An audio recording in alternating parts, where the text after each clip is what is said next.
তাহলে আমরা দেখব কিভাবে একটা প্রোডাক্ট লিস্টিং করা হয় একদম শুরু থেকে শেষ পর্যন্ত স্টেপ বাই স্টেপ, কোন পার্টটা কি, কেন হয়, একটা ক্লায়েন্ট আমাদেরকে কিভাবে কাজ দিতে পারে এবং সেই কাজটা কিসের ভিত্তিতে হবে, এই সবগুলো বিষয় নিয়ে আমরা স্টেপ বাই স্টেপ আলোচনা করব।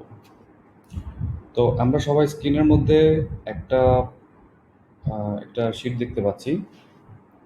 একটা এই শিটটাকে বলা হচ্ছে গুগল স্প্রেডশিট। একটা হচ্ছে অফিস এক্সেল আর এটা হচ্ছে গুগল এক্সেল। দুইটার মধ্যে ডিফারেন্স হচ্ছে অফিস এক্সেলের মধ্যে আমরা যে কাজগুলো করে থাকি সেগুলো হচ্ছে অফলাইনে, আর গুগল স্প্রেডশিটের মধ্যে যে কাজগুলো করে থাকি সেগুলো হচ্ছে অনলাইন এবং এগুলো হচ্ছে রিয়েল টাইম। এগুলোর আপনি যদি এই শিটটা যদি 10 জনের কাছে থাকে, 10 জন যদি একই সাথে এখানে কোনো কিছু টাইপ করে তাহলে সেটা আমরা ইন দ্য মিন টাইম আমরা সবাই মিলে সেটা দেখব। তো এই যে গুগল স্প্রেডশিট, এই স্প্রেডশিটটা এই স্প্রেডশিটটা কেন দরকার আমাদের জন্য?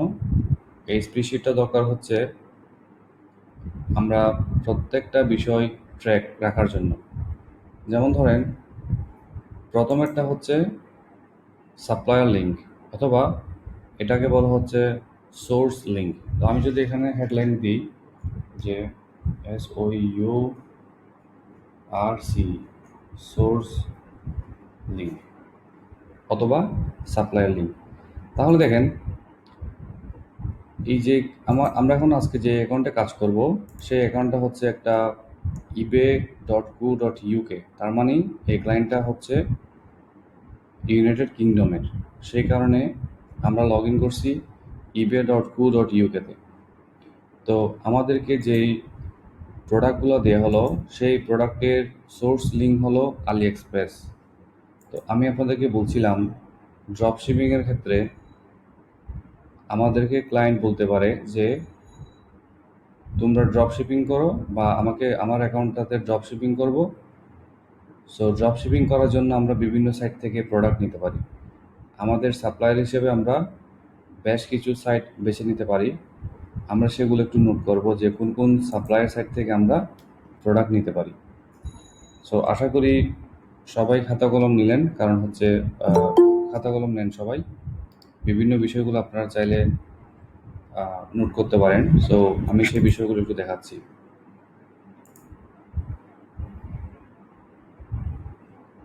প্রথমত আমরা আগে বুঝবো যে সাপ্লায়ার লিঙ্ক কাকে বলে।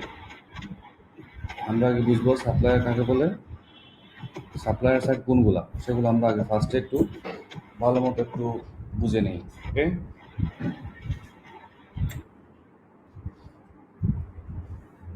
আমরা প্রোডাক্টগুলো সেল করব কোথায়? আমাদের ইবে অ্যাকাউন্টে। সো আমাদের ইবে অ্যাকাউন্টটা ডিপেন্ড করে আমাদের ক্লায়েন্ট কোন দেশের এবং সে কোন দেশে সেল করবে সেটার উপর। তো যেহেতু আমাদের আজকের ক্লায়েন্টটা হচ্ছে ইউনাইটেড কিংডম, সো সেই ক্ষেত্রে আমাদের অ্যাকাউন্টটা হচ্ছে ebay.co.uk। তো সাপ্লায়ার লিঙ্ক বলতে বোঝাচ্ছি যে আমরা প্রোডাক্টটা সোর্স করব কোথায় থেকে। সোর্স অথবা সাপ্লাই দুইটাই কিন্তু সেম কথা। আমি এটা একটু জুম করি তাহলে দেখতে সুবিধা হবে।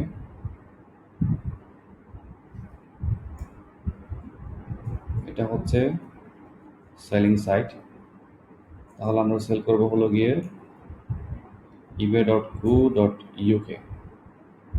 আচ্ছা, এবার আসেন সোর্স লিঙ্ক অথবা সাইট। তাহলে কিছু সোর্স সাইটের আমরা নাম বলি, তার মধ্যে একটা হতে পারে AliExpress.com, Amazon.com, Walmart.com, তারপর হচ্ছে আলিবাবা হবে না, কারণ ওরা অনেক সময় নেই, ওরা একটা দুইটা পিস সেল করে না। HomeDepot.com, Costco.com,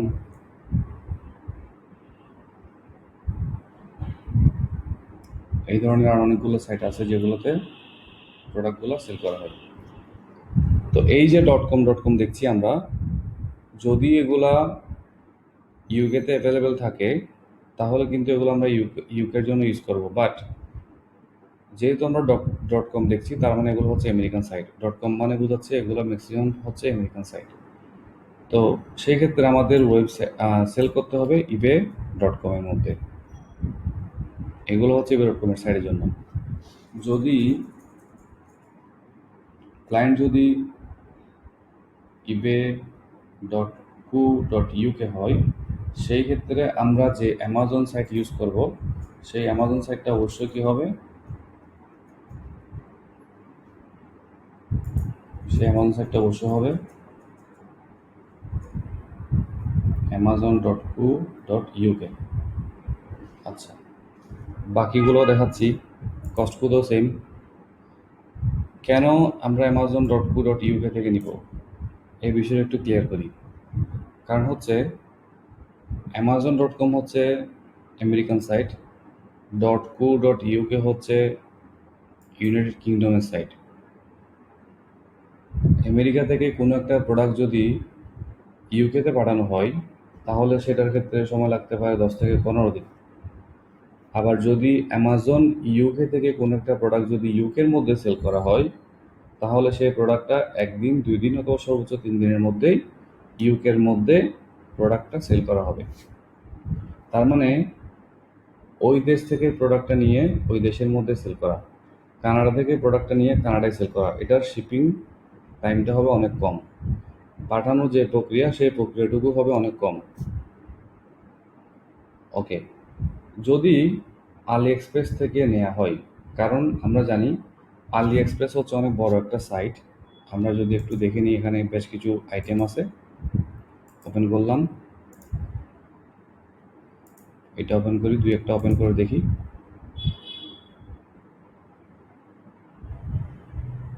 ওকে, আমি কি করলাম, এই প্রোডাক্ট ওপেন করলাম, একটু মনোযোগ দিয়ে দেখতে হবে, বুঝতে হবে। এই প্রোডাক্টটা শিপ ফ্রম, এটা শুধুমাত্র চায়না থেকে না, এই প্রোডাক্টটা ইউএস এর মধ্যেও লোকেশন আছে, ওদের ওয়্যার হাউস আছে, ইউনাইটেড কিংডমও আছে, স্পেনে আছে, অস্ট্রেলিয়া আছে, ফ্রান্স আছে। যদি আমি ইউনাইটেড কিংডম সিলেক্ট করি, আমাদেরকে অবশ্যই এটাকে ইউনাইটেড কিংডম দিয়ে সিলেক্ট করতে হবে এবং আমাদের এখানে ডেলিভারি টু এটাকে লোকেশনটা চেঞ্জ করে ইউকেতে নিয়ে আসতে হবে, যেহেতু আমাদের ক্লায়েন্ট হচ্ছে ইউনাইটেড কিংডম। ওকে, অ্যাপ্লাই।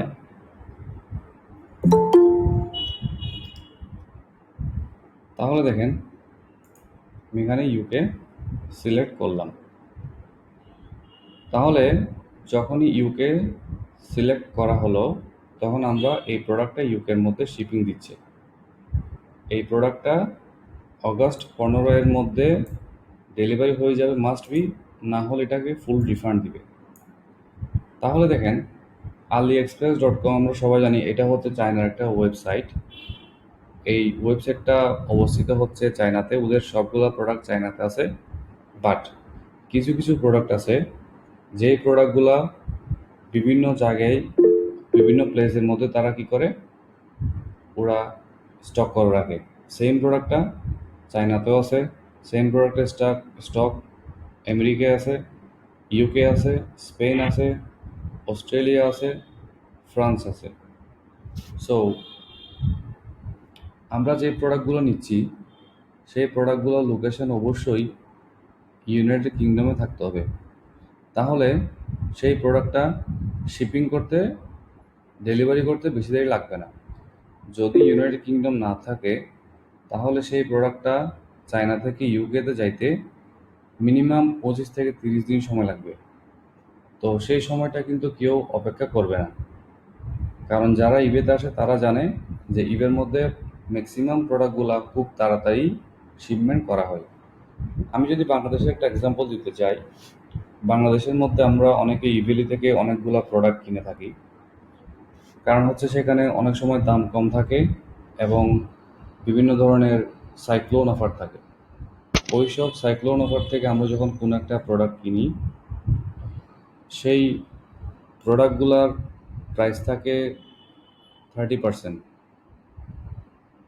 অনেক ধরনের ডিসকাউন্ট দেওয়া হয়, কিন্তু সেখানে একটা প্রবলেম হলো, সেই প্রোডাক্টটা আমরা 2 মাস অথবা 3 মাস পর আমরা পেয়ে থাকি। আচ্ছা, আমার কথা কি ঠিকঠাক মতো শোনা যাচ্ছে?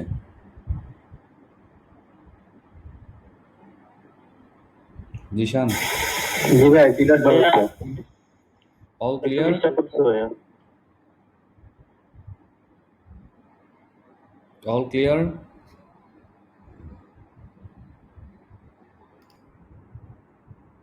আপনারা কি আমাকে শুনতে পাচ্ছেন?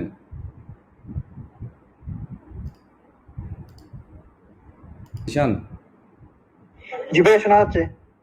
তো আমি যেটা বলছিলাম, আলি এক্সপ্রেসের মধ্যে আমাদের প্রোডাক্টের লোকেশনটা অবশ্যই ইউনাইটেড কিংডমে থাকতে হবে, তাহলে আমরা সেখানে প্রোডাক্টগুলোকে অ্যাড করতে পারবো। তো আমাদের একটা জিনিস মাথায় আনতে হবে যে আমাদের সোর্স লিঙ্কগুলা, আমাদের সেলিং যে ব্যাপারগুলো থাকবে, সেলিং সাইট, ধরেন আমরা একটা প্রোডাক্ট সেল করবো অস্ট্রেলিয়ায়, আমাদের সোর্স লিঙ্কগুলো হতে হবে অস্ট্রেলিয়ায় অথবা তার আশেপাশে, যাতে করে আমাদের প্রোডাক্টগুলো খুব দ্রুত শিপমেন্ট দেওয়া যায়। কারণ যত দ্রুত শিপমেন্ট করা যাবে, তত বেশি কাস্টমাররা স্যাটিসফাই হবে। আপনি ধরুন একটা প্রোডাক্ট অনলাইন থেকে ক্রয় করলেন, সেই প্রোডাক্টটা একদিনের মধ্যে চলে আসছে, তখন কিন্তু আপনি অনেক বেশি খুশি হবেন। যদি সেই প্রোডাক্টটা অনেক দিন দেরি হয়, তাহলে কিন্তু আপনার মধ্যে যে ওই প্রোডাক্টের প্রতি যে একটা আগ্রহ থাকবে, সেই আগ্রহটা কিন্তু অনেক বেশি কমে যাবে। সেজন্য আপনাকে সাপ্লায়ার লিঙ্কগুলো ভালো মতো বুঝতে হবে, সোর্স লিঙ্কগুলো বুঝতে হবে। সোর্স লিঙ্কগুলো অবশ্যই দেখতে হবে সেগুলো কত দ্রুত শিপমেন্ট দেয়, এবং অবশ্যই প্রাইসও ইম্পর্টেন্ট। তো আমরা ইবেতে লিস্টিং যখন করব, বা যদি কোনো ক্লায়েন্ট আমাদেরকে আমরা রিসার্চ করে কাজ করতে বলে, সেই রিসার্চে আমাদের কিছু বিষয় মাথায় রাখতে হবে। তার মধ্যে একটা হচ্ছে, আমরা যে প্রোডাক্টগুলা সোর্স করব, যে প্রোডাক্টগুলো হান্ট করব, উইনিং প্রোডাক্টগুলো খুঁজে নিব, সেই প্রোডাক্টগুলার শিপিং টাইম কতদিন, নাম্বার 1। নাম্বার 2, ওই প্রোডাক্টের প্রাইসটা কেমন, সিমিলার প্রোডাক্টগুলো কেমন করে সেল করে, অথবা সেম প্রোডাক্টটা অন্য কেউ কত দিয়ে সেল করে। এই বিষয়গুলো আমাদেরকে অনেক বেশি নজর দিতে হবে। এখন যে 2-1টা পয়েন্ট বলছি, সেগুলো কিন্তু প্রোডাক্ট রিসার্চের আন্ডারে। এবং আমি বলছিলাম যে প্রোডাক্ট রিসার্চ নিয়ে আমরা একটা ক্লাস করব, সেই ক্লাসটা হবে শুধুমাত্র প্রোডাক্ট রিসার্চের উপরে। ওটার জন্য আলাদা একটা ক্লাস হবে। এটা খুবই গুরুত্বপূর্ণ, কারণ আপনার বায়ারের অ্যাকাউন্টে প্রোডাক্ট সেল হবে কি হবে না, সেটা সম্পূর্ণটাই নির্ভর করবে আপনার প্রোডাক্ট রিসার্চের উপর। এবং যদি আপনি ভালো মতো প্রোডাক্ট রিসার্চ করতে পারেন, তাহলে কিন্তু আপনি আপনার ক্লায়েন্টের একজন ভিএ হিসেবে মাসব্যাপী কাজ করতে পারবেন, বছরব্যাপী কাজ করতে পারবেন, এবং আপনার একটা পার্মানেন্ট জব হবে, প্যাসিভ একটা ইনকাম হবে, পার্মানেন্ট একটা ইনকাম হবে। প্রশ্ন আসতে পারে, ভিএ মানে কি? ভিএ মানে হচ্ছে ভার্চুয়াল অ্যাসিস্ট্যান্ট। আপনি তার হয়ে কাজগুলো করবেন, সেই কাজটা নির্দিষ্ট একটা ক্যাটাগরিতে হইতে পারে, এবং সেই কাজটা অনেক ধরনের কাজ হইতে পারে। ধরেন সে আপনাকে দিয়ে একটা ইমেল লিখালো, সে আপনাকে দিয়ে একটা ক্যালকুলেশন করালো, সে আপনাকে দিয়ে একটা এক্সেল রেডি করলো, সে আপনাকে দিয়ে ইমেল লিস্টিং করালো, বিভিন্ন কাজ করালো, ওটাও বিয়ের আন্ডারে। আবার ধরেন আপনাকে শুধুমাত্র অ্যামাজনের সাপোর্ট টিম হিসেবে অথবা অ্যামাজন লিস্টার হিসেবে আপনাকে রাখলো, সেটাও বিয়ের আন্ডারে। তার মানে সোজা কথা হচ্ছে, কোনো একটা কোম্পানির আন্ডারে, কোনো একটা ব্যক্তির আন্ডারে ভার্চুয়ালি কাজ করার জন্য যে অ্যাসিস্ট্যান্ট দরকার হয়, তাকে ভিএ বলা হয়। ওকে, তো আমরা নিশ্চয়ই এতক্ষণে বুঝে গেছি যে সোর্স লিঙ্ক অথবা সোর্স সাইট কী জিনিস, সেগুলো কী কী হইতে পারে। সো আমরা আজকে কাজ করছি একটা ebay.co.uk অ্যাকাউন্টে, এবং আমরা এখন সেই অ্যাকাউন্টে একটু দেখব। ওকে,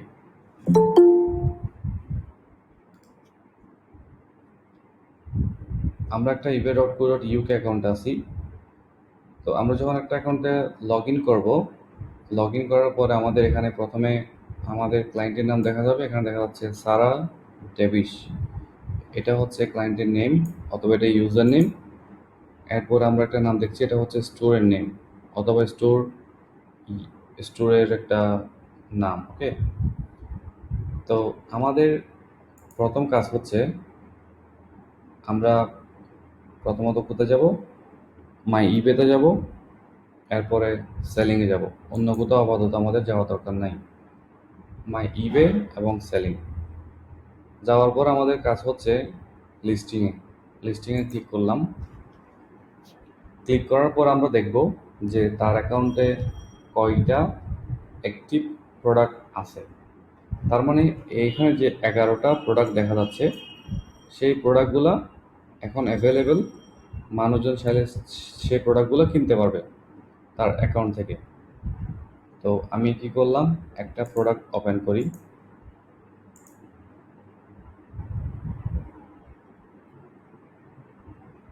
ওকে, এটা হচ্ছে তার মধ্যে একটা প্রোডাক্ট। তো আমরা আজকে প্রোডাক্ট লিস্টিংয়ে যাব, অবশ্য তার আগে কিছু বেসিক ব্যাপারগুলো জেনে নিই। ওই বেসিক ব্যাপারগুলো আমাদেরকে কাজ করতে অনেক বেশি হেল্প করবে। যেমন ধরেন, আপনি যখন কোনো একটা প্রোডাক্ট নিজে খুঁজে বের করবেন, তখন আপনাকে অনেক কিছু বিষয় মাথায় রাখতে হবে। আবার যদি ক্লায়েন্ট আপনাকে প্রোডাক্টগুলো দেয়, তখন আপনাকে অনেকগুলো বিষয় ছাড় দিতে হবে। মানে আপনি অনেকগুলো বিষয় যদি মনে নাও রাখেন, তাতে কোনো সমস্যা নেই, যেহেতু ওই প্রোডাক্টটা ক্লায়েন্টের দেয়া। তো আমরা যেটা করব সেটা হচ্ছে, প্রোডাক্ট রিসার্চের ক্ষেত্রে আমরা মিনিমাম 5 থেকে 7টা পয়েন্ট মাথায় রাখতে হবে। ওই পয়েন্টগুলা তখনই মাথায় রাখতে হবে না যদি বায়ার আমাদেরকে প্রোডাক্টের লিঙ্কগুলো দিয়ে দেয় অথবা সে আমাদেরকে কোনো একটা ওয়েবসাইট লিঙ্ক দেয়, তখন আমাদেরকে ওইসব বিষয়গুলো মনে না রাখলেও চলবে। তো যেহেতু এই ক্লায়েন্টের ক্ষেত্রে আমাদেরকে সে 100টা প্রোডাক্টের একটা লিস্ট দিল যে এই প্রোডাক্টগুলো অনেক ভালো, আমরা কি করতেছি, এই প্রোডাক্টগুলো স্টেপ বাই স্টেপ আমরা করে যাচ্ছি। এবং এখানে দেখা দিল কি, বায়ারটা আমাদেরকে কি কি দিল, প্রথমত আমাদেরকে একটা সোর্স লিঙ্ক দিল, তারপর দিল সাপ্লায়ার প্রাইস, মানে এই প্রোডাক্টের প্রাইস আলি এক্সপ্রেসের মধ্যে কত সেটা দিল, এবং এই পাশে দিল কম্পিটিটর লিঙ্ক। তার মানে সেম প্রোডাক্টটা, ফর এক্সাম্পল আমরা 10 নম্বর প্রোডাক্ট নিয়ে যদি কথা বলি, 10 নম্বর প্রোডাক্টটা আমরা একটু ওপেন করব। এটা হচ্ছে আলি এক্সপ্রেসের লিঙ্ক অথবা এটা হচ্ছে সোর্স লিঙ্ক, এটাকে আমরা বলবো সোর্স লিঙ্ক। সেম প্রোডাক্টটা ইবেতে অন্য কেউ কত সেল করে একটু দেখব। সেম প্রোডাক্টটা অন্য কেউ সেল করে 7.89 ইউরোতে। তাহলে দেখেন, আমি কিন্তু প্রথম ক্লাসে বলছিলাম যে ইউরো এবং ডলার এই সাইনগুলোর মধ্যে অনেক ডিফারেন্স আছে। কীরকম ডিফারেন্স যদি আমি একটু দেখাই, 7 ইউরো টু বিডিটি, তাহলে হচ্ছে কত, 703 টাকা। এখন আমি যদি বলি 7 ইউএসডি, তাহলে হচ্ছে 591 টাকা। তার মানে ডলার থেকে ইউরো দামটা অনেক বেশি। $1 সমান 80 থেকে 85 টাকা। এখন কার যেন মাইক্রোফোন অন আছে, একটু অফ করে দেন প্লিজ। $1 সমান হচ্ছে 80 থেকে 85 টাকা, আর 1 ইউরো সমান হচ্ছে 100 টাকার উপরে। তো আশা করি আমরা এতটুকু বুঝতে পারছি। এরপরে ওকে, এটা হচ্ছে আমাদের কম্পিটিটর। এখন যখনই আমরা প্রোডাক্ট সেল করতে যাব, তখন আমাদেরকে কিছু বিষয় মাথায় রাখতে হবে। তার মধ্যে একটা হচ্ছে, যদি আমরা কম্পিটিটর থেকে কম সেল করতে পারি, ধরেন ও সেল করে 7.89, এখন আমরা সেই প্রোডাক্টটা যদি আমরা যখন লিস্টিং করব, আওয়ার সোল্ড প্রাইস মানে আমাদের সেলিং প্রাইস, আমরা যদি সেই প্রোডাক্টটা যদি 7.50তে সেল করতে পারি, তার মানে কম্পিটিটর থেকে আমরা আরও $39 কম, $39 যদি কমে সেল করতে পারি, তাহলে কিন্তু আমরা এগিয়ে থাকব। কারণ মার্কেটটা হচ্ছে খুবই খুবই কম্পিটিশন মার্কেটের মধ্যে। সো যার থেকে যে কম প্রাইসে সেল করতে পারবে সে তত বেশি সেল জেনারেট করতে পারবে। তো যখনই আমরা একটা এক্সেল রেডি করব তখন তার মধ্যে কিছু ইনফরমেশন থাকবে ড্রপ শিপিংয়ের ক্ষেত্রে। তার মধ্যে একটা হচ্ছে source link, supplier price, competitor price, এ ধরনের অনেকগুলো ব্যাপার-স্যাপার থাকবে। তো আমি যদি আরও একটু ডিটেলসে দেখাতে চাই, দেখি আমি একটা এক্সেল বের করতে পারি কিনা, যে এক্সেলের মধ্যে আমরা অনেক কিছু ইনফরমেশন পাবো। আমি একটু সেটা দেখে নিই।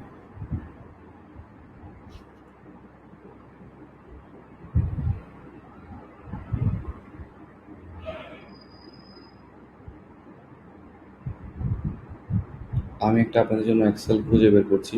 ওকে,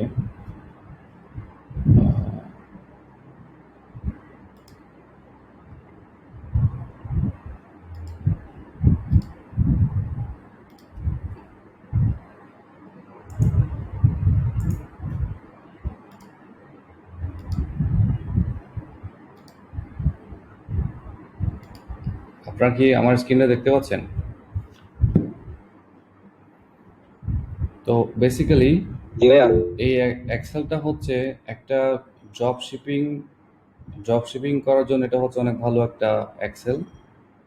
এটা খুব প্রফেশনালি তৈরি করা হলো। প্রথমত হচ্ছে প্রোডাক্ট ক্যাটাগরি, আমরা কোন ক্যাটাগরিতে প্রোডাক্ট সেল করব, এখানে ক্যাটাগরিগুলো দেওয়া আছে।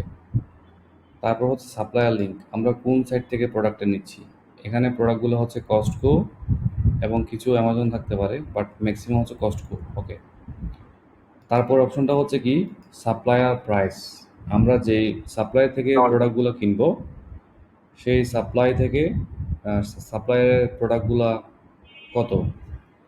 তারপর হচ্ছে স্ক্রিন কম্পিটিটর, দেখা যাচ্ছে না, সরি স্ক্রিন দেখছি না ভাইয়া। কি বলেন, বাকিরা কি দেখতেছে না? আমার মনে হয় স্ক্রিন তো দেখাই যাচ্ছে। ভাই আমাদের দেখা যাচ্ছে, এখন আসলে দেখা যাচ্ছে। ওকে, সো কম্পিটিটর লিঙ্কটা কেন? কম্পিটিটর লিঙ্কটা হচ্ছে যে আপনার প্রোডাক্টটা বাকিরা কেমন করে সেল করে। কম্পিটিটর প্রাইস, এই প্রাইসটা এখানে বসাবেন। ভাইয়া কম্পিটিটর তো একজন থাকবে না, কম্পিটিটর অনেক থাকবে না। গুড, সেখান থেকে যার প্রাইসটা সব থেকে কম আমরা তাকে নিব। অনেকগুলো কম্পিউটার 5 জন থাকবে, 5 জন থেকে সব থেকে কম কত সেল করে তারটাই আমরা রাখবো, কারণ ওই কম থেকে কম সেল করতে হবে। কথা কি বুঝাতে পারছি? যখনই আমরা ইবেতে কোনো একটা প্রোডাক্ট খুঁজবো, ফর এক্সাম্পল আমি ebay.com-এ গেলাম, এখন আমি একটা প্রোডাক্ট খুঁজবো এখন, ফর এক্সাম্পল পিজ্জা পিল, একটা প্রোডাক্ট খুঁজতেছি। তো এই প্রোডাক্টটা অনেকেই সেল করে 12, 19, 16, 13, 17, 22, 20। সো দেখতেছি যে এখানে কার প্রোডাক্টটা সামনে আসছে, যে $12 সেল করে তারটা একটু সামনে আসছে এবং সে কিন্তু অনেক ভালো সেল করে যাচ্ছে। সো এখন বলতে গেলে আমাদের কম্পিউটার হচ্ছে ও এখন। কেন? কারণ ও হচ্ছে সবার থেকে কম সেল করে, ফার্স্ট ওয়ান। ওর $12টা যদি নিচে থাকতো তাহলে আমরা তাকেই নিতাম। ও হচ্ছে আমাদের মেন কম্পিউটার। বিষয়টা অনেকটা এরকম যে ধরেন আপনার আপনার রোল নম্বর হচ্ছে 10, তাহলে আপনি কাকে কম্পিউটার ভাববেন? যদি আপনি আপনার 9 নম্বর যে আছে তাকে যদি ভাবেন তাহলে আপনি কিন্তু সর্বোচ্চ রোল নম্বর 10 থেকে 8-এ যেতে পারবেন। কিন্তু আপনি যদি ভাবেন যে আপনার কম্পিউটার রোল নম্বর 1, তখন কিন্তু আপনি 1 না হতে পারলেও 2 হওয়ার একটা পসিবিলিটি থাকবে, কারণ আপনার গোলটা হচ্ছে টপে। তো আমাদের গোল থাকতে হবে যে সব থেকে কম সেল করে সেই হচ্ছে আমাদের কম্পিউটার। এখানে অনেকগুলো কম্পিউটার থাকবে, আমরা ওদেরকে নিব না, আমরা নিব হচ্ছে যে সব থেকে কম। ওর থেকে যদি আমরা কম সেল করতে পারি, দ্যাট মিনস আমরা আমাদের প্রোডাক্টটা মার্কেটে সেল করার জন্য প্রিপেয়ার্ড। ভাই যে সব থেকে কম দিয়ে সেল করতেছে সে কি একদম টপে চলে আসবে সার্চ দিলে, মানে না, এই প্রোডাক্ট? না, এখানে টপে আসার জন্য অনেকগুলো ক্রাইটেরিয়া মেনটেন করে। তার মধ্যে প্রথম ক্রাইটেরিয়া হচ্ছে যে কে কত বেশি সেল করে, নাম্বার 1। 2, ওই অ্যাকাউন্টের হেলথ কেমন। অ্যাকাউন্টের হেলথ মানে কি? অ্যাকাউন্টের হেলথ বলতে যে ইবে অ্যাকাউন্ট আছে সেই অ্যাকাউন্টের কথাই বলছি। অ্যাকাউন্টের হেলথ বলতে একটা ব্যাপার আছে যেখানে ওই সেলার মানে এই অ্যাকাউন্টের যে মালিক সেই মালিকটা কতটা রিভিউ পেল, তার রেটিং কেমন, তার রিফান্ড রেট কেমন।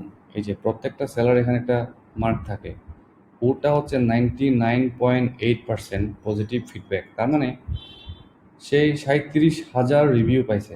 ক্যান ইউ ইমাজিন সে কতগুলো প্রোডাক্ট সেল করছে, how big he is. So যেহেতু সে তার প্রোফাইলের রেটিং অনেক ভালো, সে 99.8% মানে 100%ই, 2% 0.02%-এর জন্য সে 100% যাইতে পারে না। দ্যাট মিনস সে হচ্ছে 100%। সো এই ক্ষেত্রে আহ, আমরা দেখতে পাচ্ছি যে এই ক্লায়েন্টটা সবার উপরে আছে, যেহেতু তার পজিটিভ রেটিং অনেক ভালো। সে কোনো প্রোডাক্ট ভালো মতো কী করছে, কাস্টমারকে ডেলিভারি দিচ্ছে, কাস্টমার যদি কোনো মেসেজ দেয় তাহলে সে রিপ্লাই করছে। এই কারণে তার পজিটিভ রেটিংটা অনেক ভালো। এবং এইসব স্টোরের জন্য, এত বড় একটা স্টোর, যে তার কাছে কিন্তু অনেক ধরনের প্রোডাক্ট থাকবে, এটা স্বাভাবিক, বিশাল একটা স্টোর।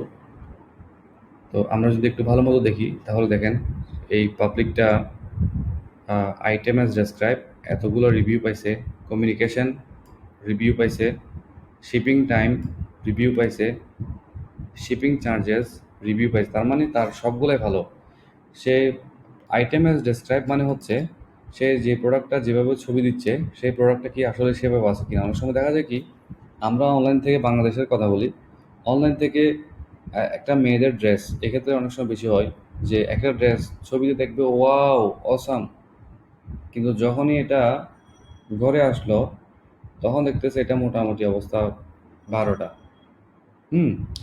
এখন ড্রেস অর্ডার করছে মাজাকালি বাহুবলী ড্রেস, কিন্তু এসে এসে দেখলো এটা সকিনা মার্কার ড্রেস। তো এরকম কিন্তু হয়। তো এই ক্ষেত্রে আইটেম অ্যাজ ডেসক্রাইব, যেভাবে আইটেমটার ছবিগুলো দেওয়া হলো, যেভাবে ডেসক্রিপশন দেওয়া হলো, সেভাবে কিন্তু আইটেমটা হচ্ছে কিনা বা সেভাবে সে দিচ্ছে কিনা, এই বিষয়টা দ্বারাই আইটেম অ্যাজ ডেসক্রাইবের মধ্যে। এবং কাস্টমাররা এখানে খুব ভালো পজিটিভ রেটিং দিল। 2 নম্বর অপশন দেখতে পাচ্ছি কমিউনিকেশন।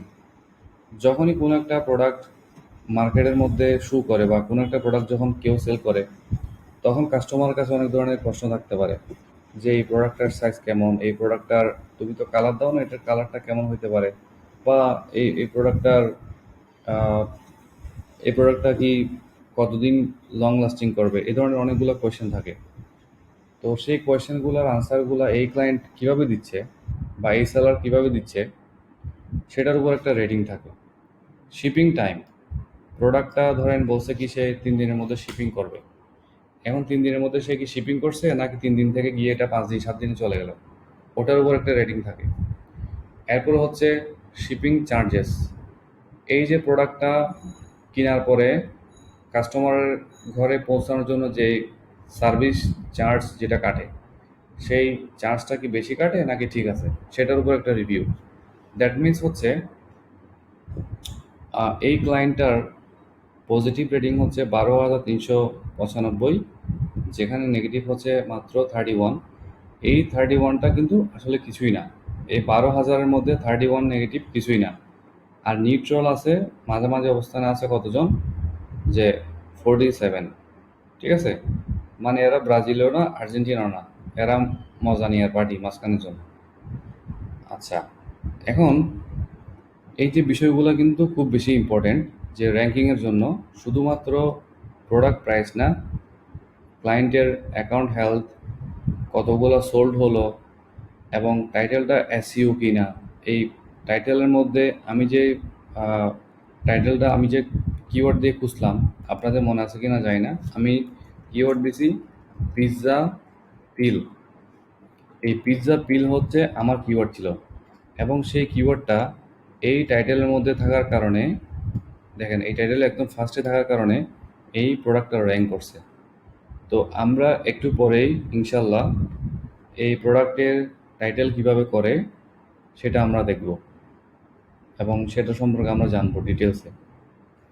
তো এখানে আমাদের আগের ব্যাচের অনেকজন স্টুডেন্ট আছে, তার মধ্যে তুষার ইমরান আছে নিশ্চয়ই, অথবা তাদের ব্যাচের আরও অনেকে আছে, নতুন ব্যাচের অনেকে আছে। আশা করি আপনারা নতুন কিছু শিখছেন, আমি আশা করি। Not sure. জি ভাইয়া। হ্যাঁ, ওকে, ফাইন। সো এই বিষয়গুলো ডিপেন্ড করে হচ্ছে যে প্রোডাক্ট কোনটা র্যাঙ্কে আসবে, শুধুমাত্র একটা বিষয়ের উপরে না, অনেকগুলো ফ্যাক্টর যখন ম্যাচ হবে তখনই ওরা প্রোডাক্টটাকে র্যাঙ্ক করার জন্য ট্রাই করবে। সো এই বিষয়গুলো খুবই ইম্পর্টেন্ট। ওকে, তো আমরা এক্সেলে চলে আসি। অপটিমাইজড টাইটেল মানে বোঝাচ্ছে যখনই আমরা কোনো একটা সাইট থেকে প্রোডাক্টগুলো নিই, ফর এক্সাম্পল অপটিমাইজ টাইটেলটা বোঝাচ্ছি, সেজন্য আমাকে স্ক্রিনটা ট্রান্সফার করতে হবে। Let me transfer the screen.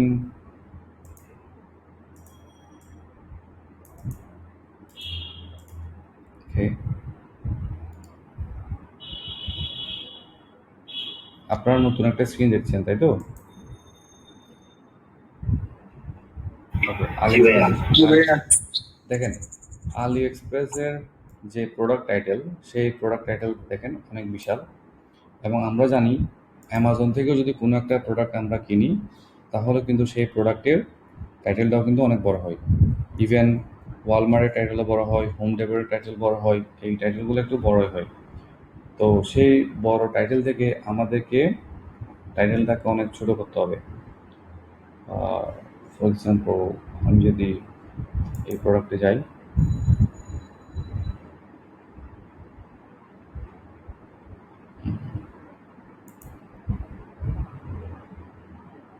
দেখেন এটা অনেক বড় একটা টাইটেল, আমাদের এটাকে অনেক ছোট করতে হবে, এটাকে এসইও অপটিমাইজ করতে হবে। তো এসইও অপটিমাইজড মানে কি বোঝাচ্ছি? এসইও অপটিমাইজড মানে হচ্ছে আপনার টাইটেলের মধ্যে বেশ কিছু এসইও ফ্যাক্টর থাকতে হবে, যে এসইও ফ্যাক্টরের মাধ্যমে আপনার প্রোডাক্টটা গুগলে, ইবেতে অথবা বিভিন্ন সার্চ ইঞ্জিনে অনেক টপে আসবে। তো এই কাজটাকে বলা হচ্ছে এসইও অপটিমাইজ টাইটেল, মানে টাইটেলটাকে এসইও অপটিমাইজ করা, এসইও ফ্রেন্ডলি করা। এটাকে বিভিন্ন কিছু বাদ দিয়ে বিভিন্ন কিছু অ্যাড করে সেটাকে কাস্টমার ফ্রেন্ডলি অথবা এমন বেশি কিওয়ার্ড নির্ভর করা, যাতে করে কোনো একটা কাস্টমার যদি ওই প্রোডাক্টের কিওয়ার্ড দিয়ে খুঁজে, তখন যেন আমাদের এই প্রোডাক্টটা র্যাঙ্ক করে, ওই প্রোডাক্টটা যেন সামনে চলে আসে, প্রথম পেজে চলে আসে, সেটাই হচ্ছে মেন টার্গেট। ওকে, তো আমরা বুঝতে পারছি যে এসইও অপটিমাইজ টাইটেল কাকে বলে। আমরা আবার স্ক্রিন চেঞ্জ করি, অন্য একটা আমাদের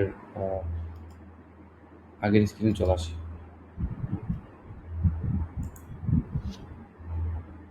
তো আপনাদের কাছে অপটিমাইজ টাইটেলটা ডান।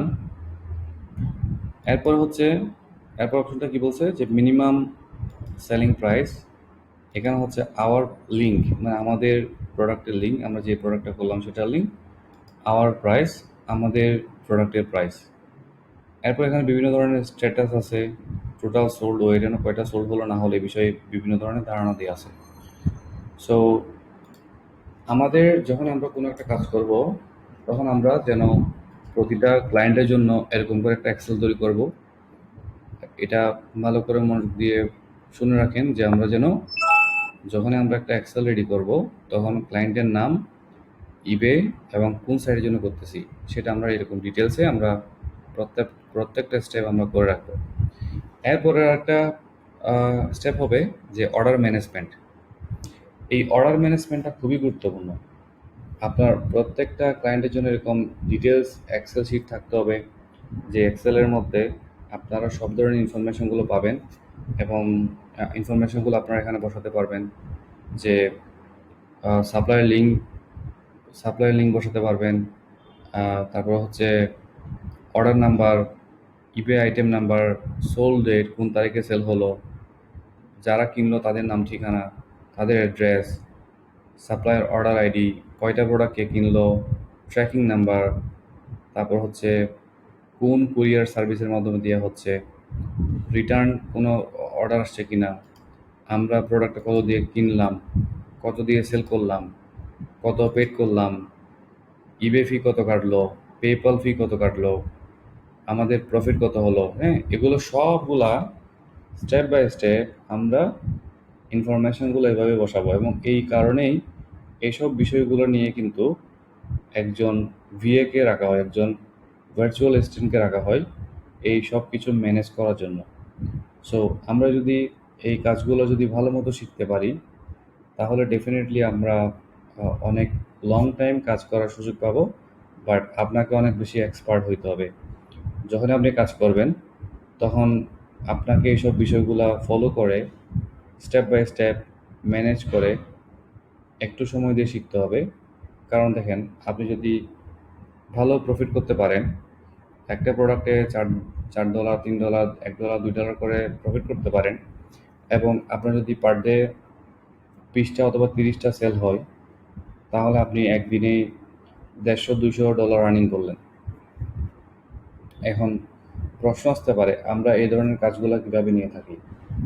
বেসিক্যালি আমরা অনেকে আছি, আমরা ইবে প্রজেক্ট করি, হলো গিয়ে ছোটো ছোটো প্রজেক্ট করি, $20, $30, $50, 100 প্রোডাক্ট, 20 প্রোডাক্ট, 200 প্রোডাক্ট, এই ধরনের কাজগুলো করে থাকি। বাট যদি আমরা পুরো প্রসেসটা শিখতে পারি A to Z, তাহলে কিন্তু আমরা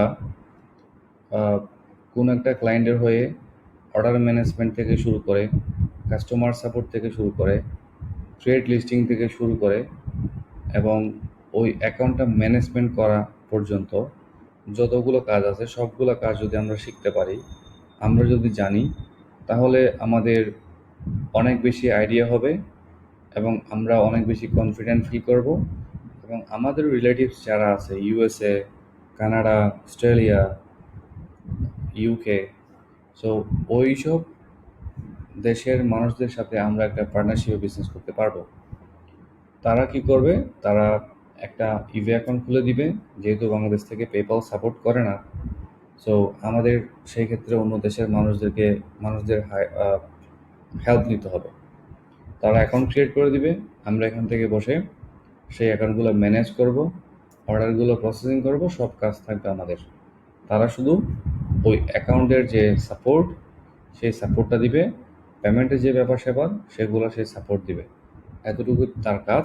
এবং ডকুমেন্ট যে ব্যাপারগুলো আছে, ডকুমেন্টের যে বিষয়গুলো, সেই বিষয়গুলো সে হ্যান্ডেল করবে। তো যদি আমরা যদি ঠিক এইভাবে যদি কাজগুলো করি, তাহলে আমরা একটা লং টাইম কাজের একটা ফেসিলিটি পাবো এবং আমরা সেখান থেকে একটা প্রফিট মার্জিন আর্নিং করতে পারবো। ফর এক্সাম্পল, ধরেন একটা ক্লায়েন্টের এক মাস আর্নিং হলো $500। এখন ক্লায়েন্টের সাথে আপনার 40-60% একটা ডিল হলো, 40% আপনার, ক্লায়েন্টের হচ্ছে 60%, অথবা আপনার 50%, ক্লায়েন্টের হলো 50%। তখন আপনি যদি এক মাসে যদি $600 আর্নিং করেন, তাহলে আপনি সেখান থেকে $300 পেলেন। তো একটা অ্যাকাউন্ট ম্যানেজ করার জন্য আপনাকে কিন্তু রাত দিন 24 ঘন্টা সময় দিতে হবে না। তবে হ্যাঁ, যদি আপনার ক্লায়েন্টের স্টোরটা এত বিশাল হয় যে একটু আগে যেটা দেখালাম এই সেলারের মতো হয়, তাহলে তো এখানে মিনিমাম 5 থেকে 7 জন মতো ভিএ রাখতে হবে। একজন করবে মেসেজে রিপ্লাই, একজন করবে অর্ডার প্রসেসিং, একজন করবে নতুন লিস্টিং। সো এখানে কিন্তু হিউজ মানুষ কাজ করবে। বাট সাধারণত যে অ্যাকাউন্টগুলো আমরা নতুনভাবে করি, সেই অ্যাকাউন্টে কিন্তু একজন ভিএ হয়ে যাবে। এবং আপনি যদি একটা অ্যাকাউন্টে যদি 2 ঘন্টা করে সময় দেন, আপনি একদিনে 3টে অ্যাকাউন্ট ম্যানেজ করা বা 4টে অ্যাকাউন্ট ম্যানেজ করা কোনো ব্যাপার না। সো একটা অ্যাকাউন্ট থেকে যদি আপনার পার মান্থে $300 করে আর্নিং হয়, 4টে অ্যাকাউন্ট থেকে 3×4 = 1200 আপনার আর্নিং হবে। সো $1200 দিয়ে আলহামদুলিল্লাহ আপনি বাংলাদেশে খুব সুন্দর করে চলে যেতে পারবেন। সো আমাদের প্ল্যানগুলো থাকতে হবে এভাবে। আমরা যখন কাজ করব, তখন আমরা কাজ করব একজন ওনার হিসেবে, যে আমার যদি এই অ্যাকাউন্টটা হয় তাহলে আমি কিভাবে করব কাজ। এভাবে যদি আমরা চিন্তাভাবনা করতে পারি, তাহলে আমরা ইনশাল্লাহ আমরা অনেক ভালো করে কাজ করতে পারবো। তো এই বিষয়গুলো খুবই গুরুত্বপূর্ণ, এই প্রত্যেকটা বিষয় খুবই গুরুত্বপূর্ণ। আপনাদেরকে এই বিষয়গুলো একটু ফলো আপ করতে হবে। তো আশা করি আমি আজকে যে টপিক নিয়ে কথা বলছি সেই টপিকটা ছিল ড্রপ শিপিং নিয়ে, কীভাবে ড্রপ শিপিংয়ের প্রোডাক্টগুলোকে সাজাতে হবে নাম্বার এক, এবং ক্লায়েন্ট আমাদেরকে তার প্রোডাক্ট রিসার্চের শিটটা দিয়ে দিল, সে এনিহাও কারো থেকে সে প্রোডাক্টগুলো রিসার্চ করছে, আমাদের কাজ হলো শুধুমাত্র লিস্টিং করা। সো আমরা আজকে ইবেতে কিভাবে প্রোডাক্ট টাইটেল করে সেটার বিষয় নিয়ে কিছু জিনিস, বেসিক কতগুলো ব্যাপার আমরা আজকে জানবো, যে কিভাবে একটা ইবেতে প্রোডাক্ট অ্যাড করে অথবা কিভাবে প্রোডাক্ট লিস্ট করে। তো সেই বিষয় সম্পর্কে আমরা একটু আইডিয়া নিচ্ছি। ওকে, তো আমি প্রথমত যেটা করব সেটা হচ্ছে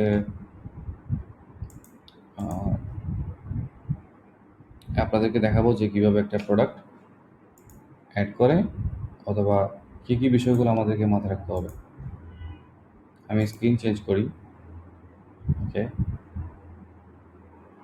তো আমরা যদি এই প্রোডাক্টটাকে করার প্ল্যান থাকে তখন প্রথমে আমরা কি করবো, এই প্রোডাক্টের টাইটেলটা, আচ্ছা স্ক্রিন কি চেঞ্জ হয়েছে?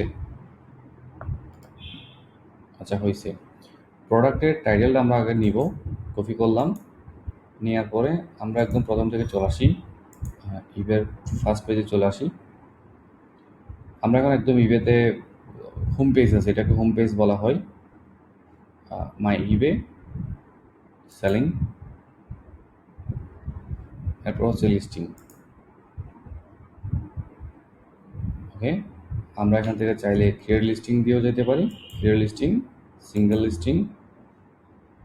এখানে কি করলাম, যে টাইটেলটা কপি করলাম সেটা পেস্ট করে গেট স্টার্টেড,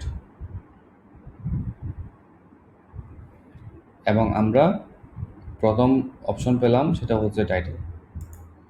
এবং আমরা এখন যে কাজটা করছি সেই কাজটা হচ্ছে ম্যানুয়ালি প্রসেস।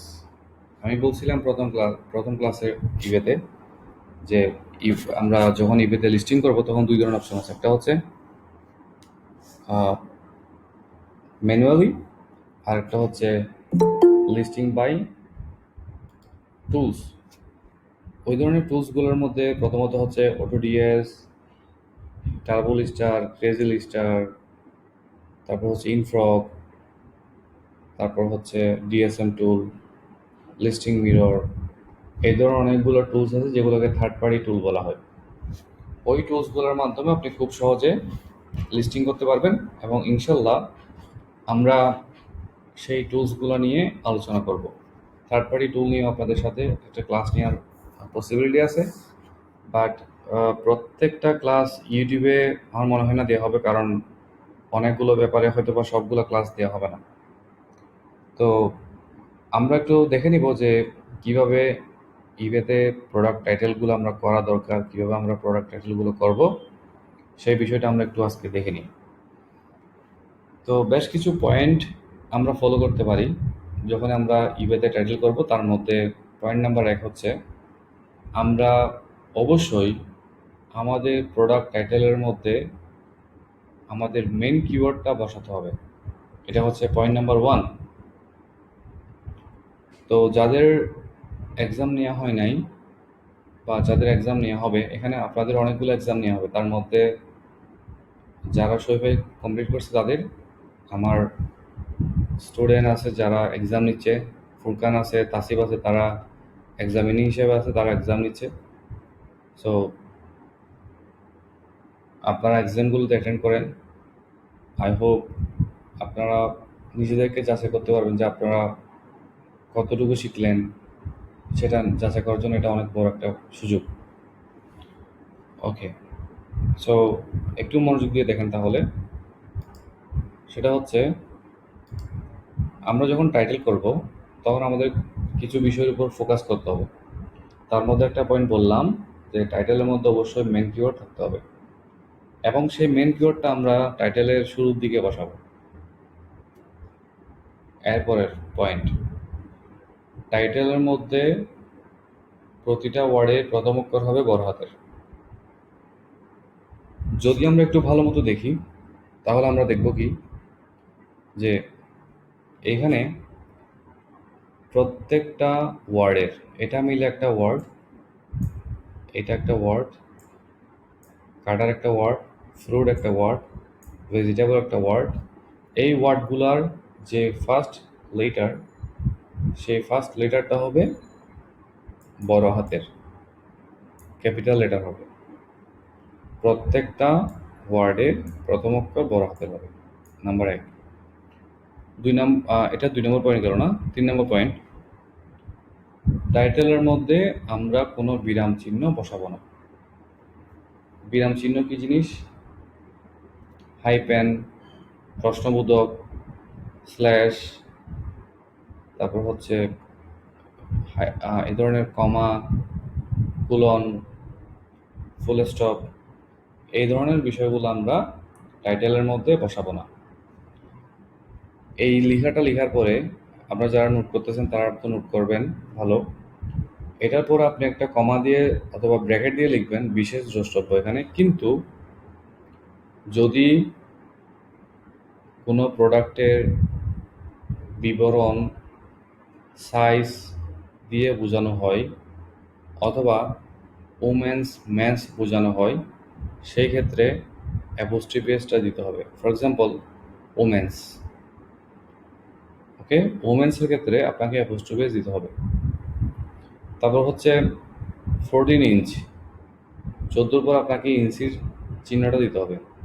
360 ডিগ্রি, 360 ডিগ্রি, তখন আপনাকে ডিগ্রি সেন্টার দিতে হবে। তাহলে foot, inch, degree, women's, man's এবং কতগুলো লিঙ্ক ওয়ার্ড আছে, যেমন ধরুন high quality, for example cooperation, এই ধরনের কতগুলো লিঙ্ক ওয়ার্ড আছে। সেগুলোর ক্ষেত্রে আমরা ড্যাশ সাইনটা, অ্যাপোস্ট্রফি এস, তারপর হচ্ছে ফিট, ইঞ্চ, ডিগ্রি, এগুলো তখন আমরা ইউজ করব। আচ্ছা, এরপরে হচ্ছে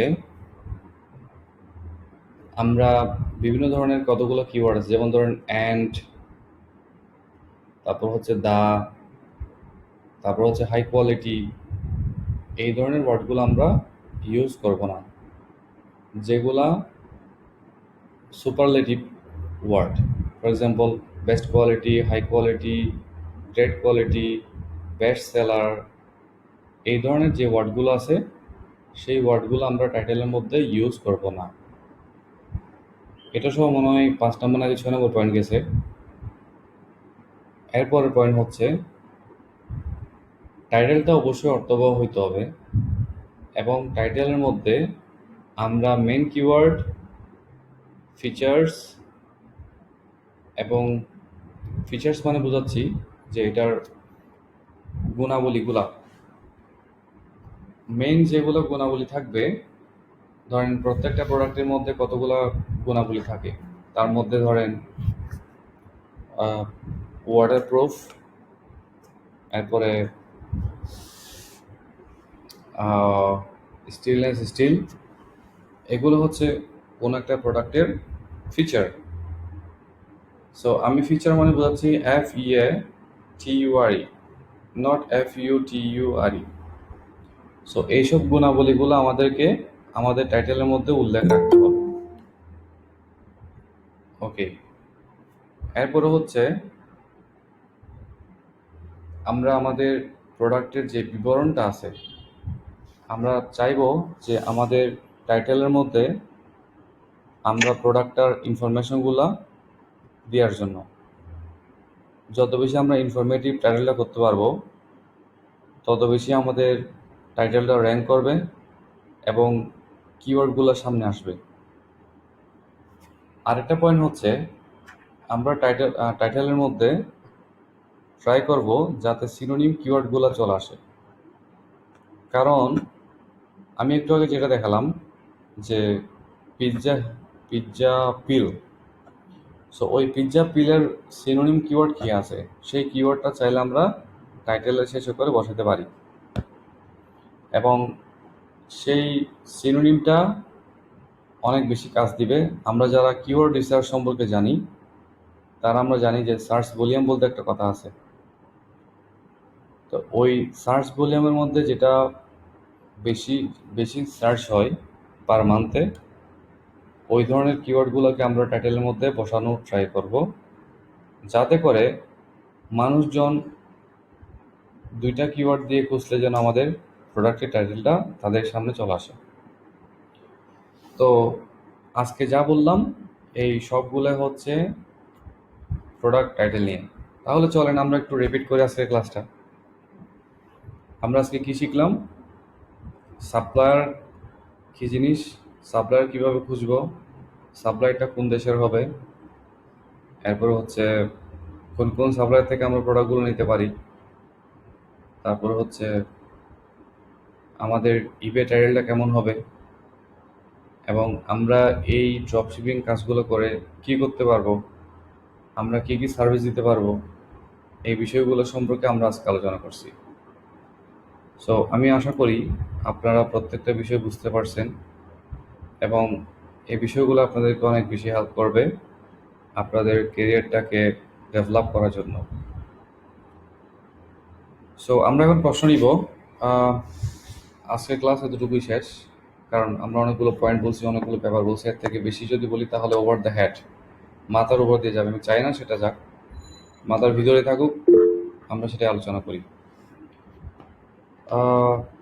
ওকে, সো আমরা একটু জেনে নিই যে কার কি কোয়েশ্চেন আছে। যদি আপনারা কোয়েশ্চেনগুলো করেন, ফরহাদ বিন হাত তুলছে, প্লিজ আস্ক ইউর ভাইয়া কোয়েশ্চেন। ডিগ্রি সাইনটা কিভাবে দিব ভাইয়া? জি, ডিগ্রি সাইনটা? ডিগ্রিসেনটা কীভাবে দিব? জি ভাইয়া। Okay, very good question. For example, আমরা একটা প্রোডাক্টের টাইটেল করব, সেই টাইটেলটা হচ্ছে HD camera home security 360 degree দিব, তাই তো? আমরা কি করব, গুগলকে বলবো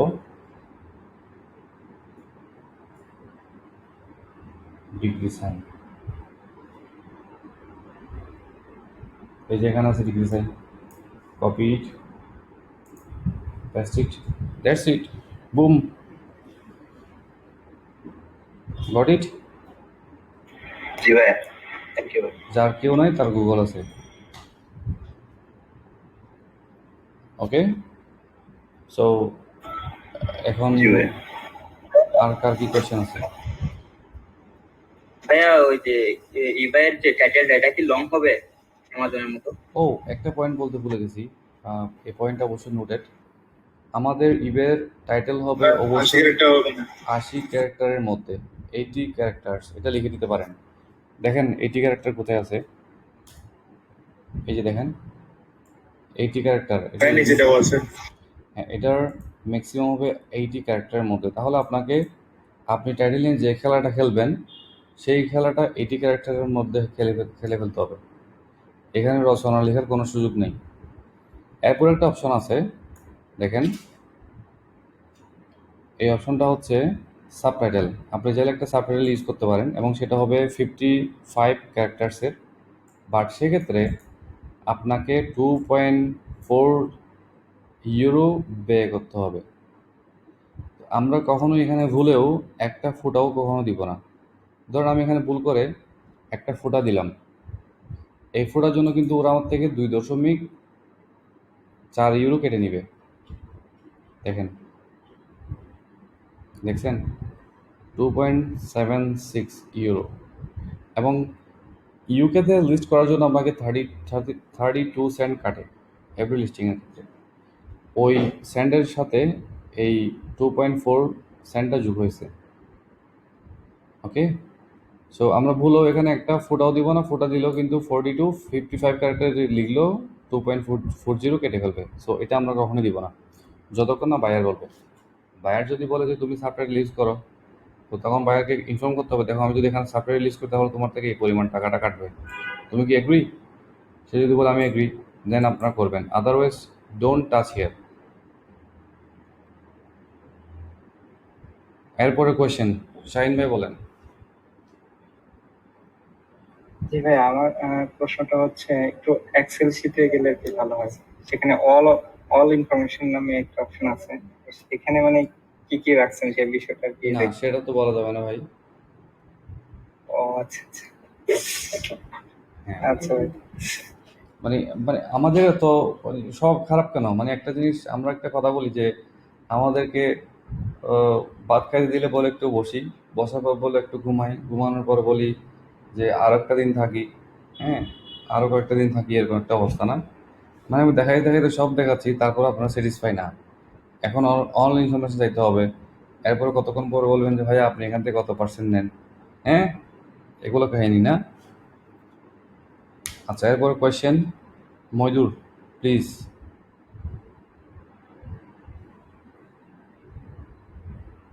মইদুর, ইউ ক্যান আস্ক।